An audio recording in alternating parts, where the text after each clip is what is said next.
mendapat hidayah dari Allah. Kemudian menyarankan supaya negeri ini bakal itu walaupun mengajak umat untuk kembali ke surau. Tapi di sini kami berbisik-bisik samping kiri kanan, kalau ini dilakukan dan sudah dicoba, mungkin agak susah Pak. Kenapa? Kamu ibadah saja lah kamu. Jangan kami pulang kamu ajak lagi. Ya. Mungkin ini akan terjadi. Walaupun kami akan berusaha untuk mencoba lagi. Tapi di sini kami sebagai orang biasa dan bapak-bapak dari Kapolres yang memegang jabatan, yang dari pihak pemerintah, di sini saya ada usul bagaimana kalau dapat ada semacam peraturan yang tersurat. Kalau dapat setiap waktu sholat masuk, pamannya warung-warung ditutup.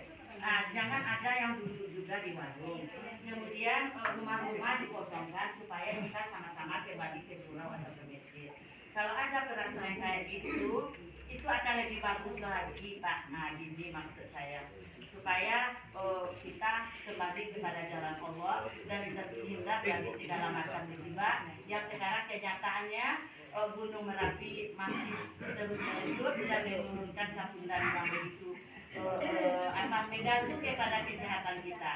Jadi kalau dapat ya Pak ya, ada semacam peraturan yang dipajang di warung-warung, di rumah-rumah, di jalan-jalan, supaya kita sama-sama kembali kepada jalan Allah. Itu saran saya. Jadi kalau kita yang menyarankan, nanti orang bisa marah sama kita. Kamu amaluna amalukum katanya. Ibadahmu untukmu, agamamu untukmu. Hari itu nanti. Tapi kalau dari pihak pemerintah, seluruhnya mulai dari dusun Jorong sampai Nagari, kabupaten, provinsi seluruhnya, insya Allah Pak, mudah-mudahan negara kita ini selamat jauh dari masalah. Terima kasih atas waktu yang diberikan. Terima kasih pertanyaan yang nggak boleh ya, mungkin Pak Kapolres bisa jawab, walaupun ya terpilihan untuk warung di atau rumah yang benar caranya Pak, silakan Pak.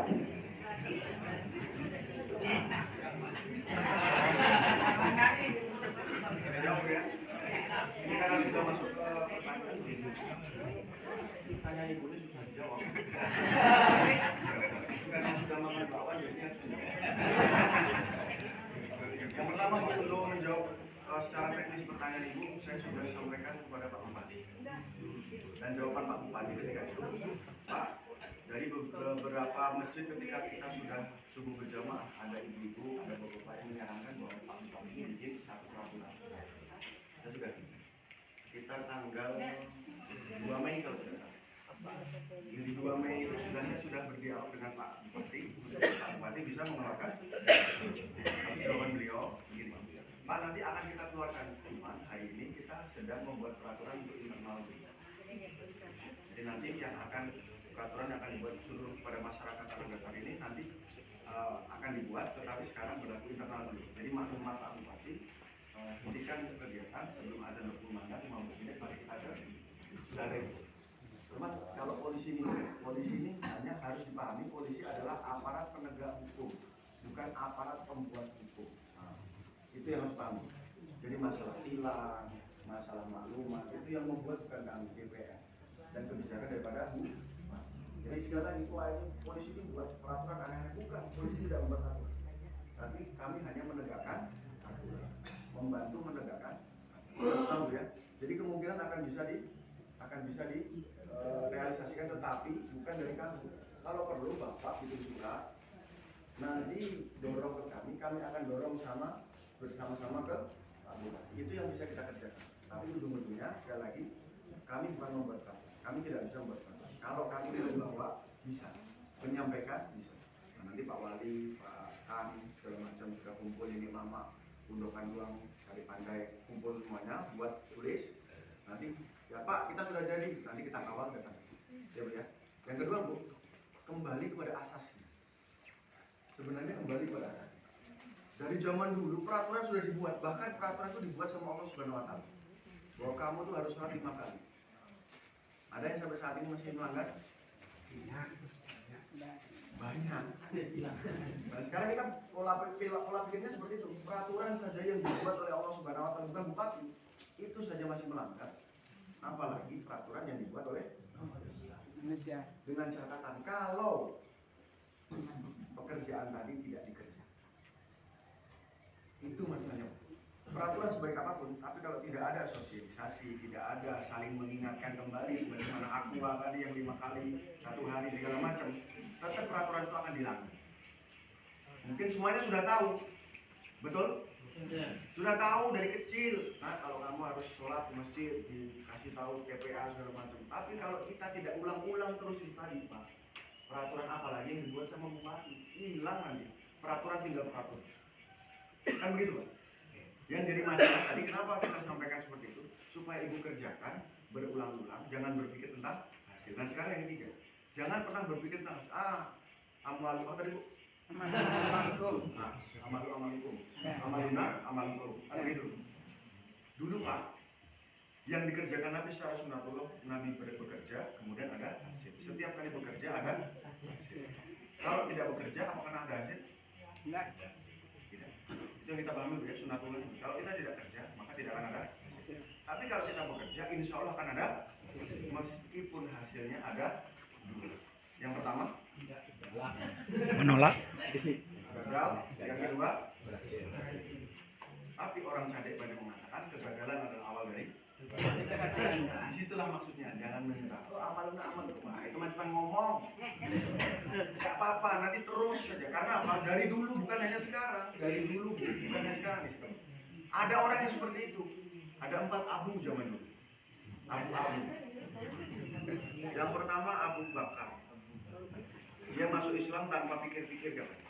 Dan bahkan keyakinannya sempurna kepada Allah dan kepada Nabi. Ada orang katanya dari Madinah lompat ke Masjidil Aqsa, habis itu lompat ke Sidratul Muntaha 1 malam. Mana mungkin? Katanya. Kata Abu Bakar, siapa yang ngomong? Muhammad yang ngomong. Kalau Muhammad yang ngomong, pasti benar.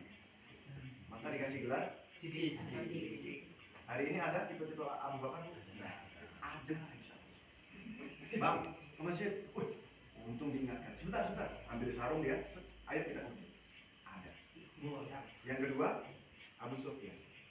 Abu Sufyan masuk Islam ketika mendekati peristiwa Futuh Makkah. Ada orang hari ini, Abu Sufyan ada. Sedang nyuci. Bang, masjid, tanggung. Duluan. Nanti kita Allahu Akbar. Itu orang masbuk berdiri. 1 rakaat dia tahu. Masbuk dia. Tapi ada di masjid. Dua, Abu Bakar. Nah, yang 2 ini, yang ibu bilang itu yang 2 ini. Tapi ingat, ini adalah hasil. Ini adalah hasil. Kalau bapak ibu nggak kerjakan, nggak akan ada 2 ini. Tapi kalau bapak ibu kerjakan, insya Allah akan 2 ini. Ini pun keberhasilan ada awal dari, kegagalan ada awal dari. Ada Abu Thalib. Jangan lupa Bu, ada Abu Thalib. Abu Thalib itu siapa? Nabi. Orang yang mendukung perjuangan Nabi, tapi tidak ikut beriman. Bang, sholat. Masya Allah. Kalau nggak ada kamu, masjid roboh. Kalau nggak ada kamu, nggak ada orang Islam masuk masjid.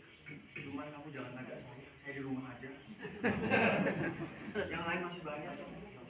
Loh, bapak ini ceritakan semua, tapi jangan ngajak saya. Sudah 1 kali aja, jangan ngajak saya lagi. Hari ini orang Abu Thalib seperti itu. Yang keempat Abu Jahal. Yang bapak ibu ceritakan tadi tiba-tiba Abu Jahal. Tapi ini adalah hasil daripada sebuah usaha. Pertanyaan saya itu tadi, apakah mungkin ada ini tanpa ibu mau? Kalau ada ini kemungkinan yang ini akan ada. Kalau ya terjawab ya. Secara jawaban ibu tadi sudah saya jawab. Mari kita tulis sama-sama. Kita hanya berusaha. Yang kedua asasnya adalah bukannya sekedar peraturan, tetapi lalu diingatkan berulang-ulang. Dari zaman dulu peraturan dari buku Quran, hadis, cerita-cerita Nabi itu peraturan untuk kita. Sehingga tadi karena kita tidak pernah muter-muter, tidak pernah istiqomah, akhirnya ada laki-laki solehah tadi. Ya kan? Ada udah tahu peraturannya, kan begitu Pak. Dan yang ketiga, jangan menyerah. Pokoknya ibu biasa lurus, kanan, kiri. Nih terakhir Bu, kalau ada tadi satu kolam kotor, banyak sampah, terus dimasuki 2 orang, ada kolam satu dimasuki satu kampung, terus dimasuki diobok-obok pakai kaki, kemudian dikasih selang, dikasih air bersih. Kira-kira apa yang terjadi? Lama-kelamaan bersih. Kotoran akan keluar, warna coklat akan keluar, lama-kelamaan akan diganti dengan air bersih. Itulah yang akan terjadi. Jadi jangan pernah menyerah, terus gerakkan itu air, kemudian kerja semuanya. Jangan pernah kita harus satu sepakat, semuanya ngomong. Jangan cuma 1-2 orang. Kalau 1-2 orang, apalagi tidak ada air, airnya maksudnya apa? Kembalikan mereka ke masjid, kembalikan mereka kepada kesucian. Ya, dikasih air itu maksudnya kembali ke surga. Terus diobok-obok semuanya masuk ke dalam sana. Semua orang di sini, semua orang di Jorong, semua orang di negara ini ngomong bagaimana kita kembali ke masjid. Nanti lama-lama kamu ini menjadi